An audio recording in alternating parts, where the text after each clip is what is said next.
Happy Thursday, everyone. Today is Data Talk Thursdays with Dan. Today's topic is Sometimes Turnover is a Good Thing, Part 2. Now, if you didn't watch Part 1 last week, be sure to catch up. So, why is turnover sometimes a good thing? Well, it depends. What do you need and want from a neighborhood? When you purchase a home, you're not just buying a property, you're investing in that neighborhood, in that school system, and in that community. For today, we're going to dig deeper into community. Most communities are made up of homeowners, home renters, apartment renters, businesses, and public services that are performed by government agencies. Now, what type of public services might you want provided where you live? Well, there's education performed by the school system. You also have emergency services provided by the fire department, police department, as well as ambulatory services. Also, you have healthcare facilities and public health organizations. For all that to be provided, of course, there will be taxes, and they collect those taxes in the form of property tax.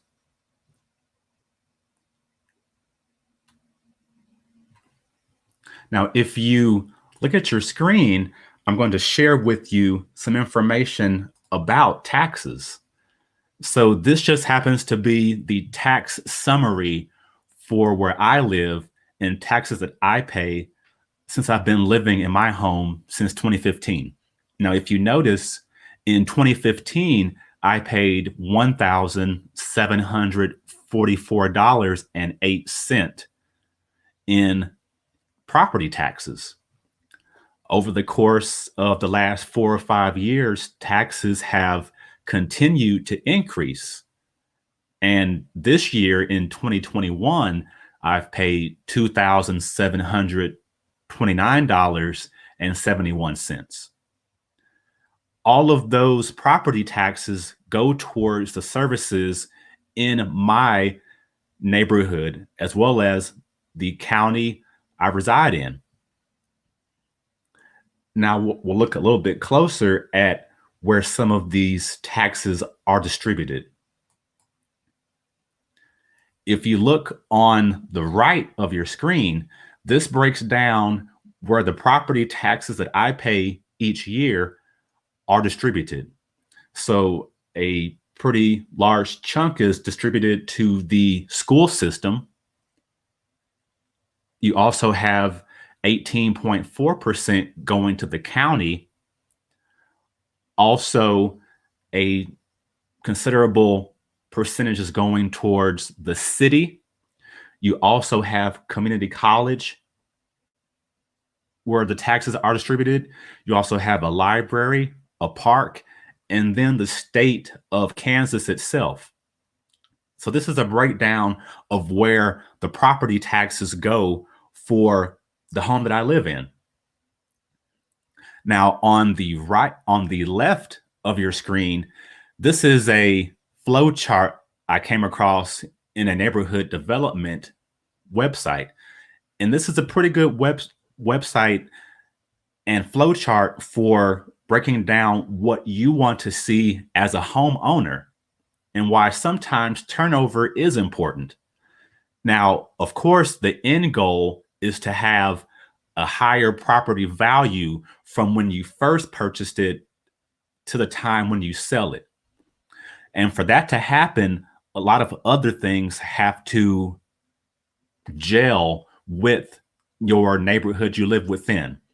So, of course, you want low crime, you want stability in your neighborhood. You also want to have long-term residents. You also want there to be a greater level of financial investment from the county and the city you live within. That may come in the form of public improvements. Recently, the city was out to do some work in our sewer system. So you want those public services to be maintained.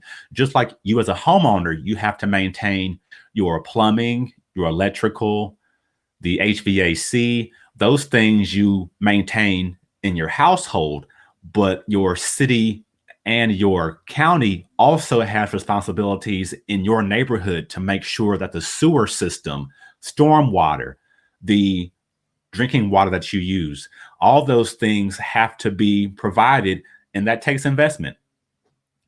You also have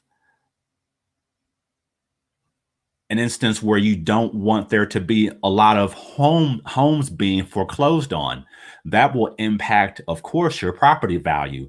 And then another thing is you don't want there to be a lot of vacancy and abandoned houses, because that will also impact the value of homes in your neighborhood. So why is turnover sometimes a good thing? As you age, as you get older, you may need to go into other facilities, and the homes that are left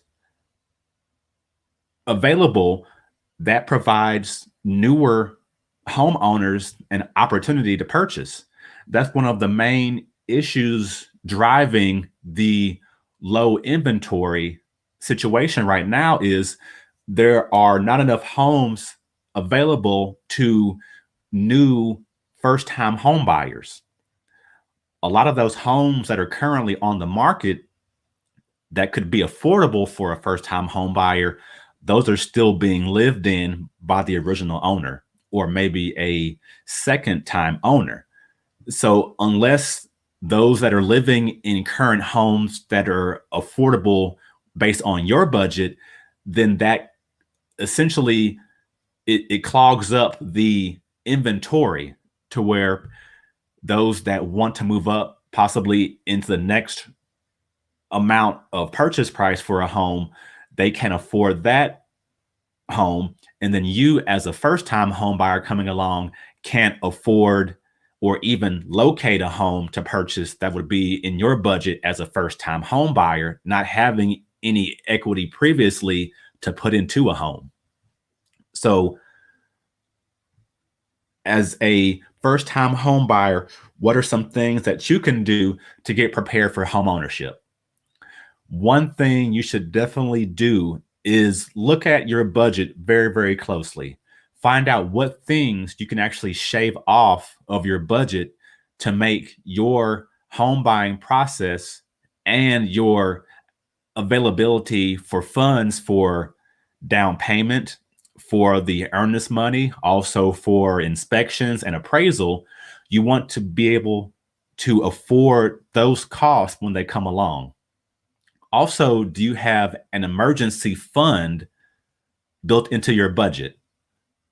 So if, as a first-time home buyer, the water heater breaks down or the furnace goes out in the middle of winter, do you have those funds accessible to take care of those problems?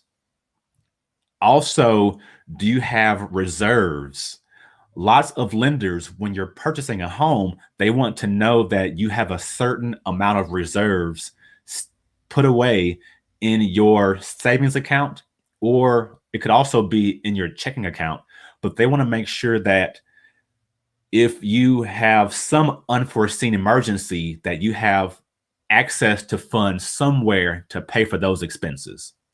Now, if you have questions about the home buying process, feel free to give me a call. You all have a great day.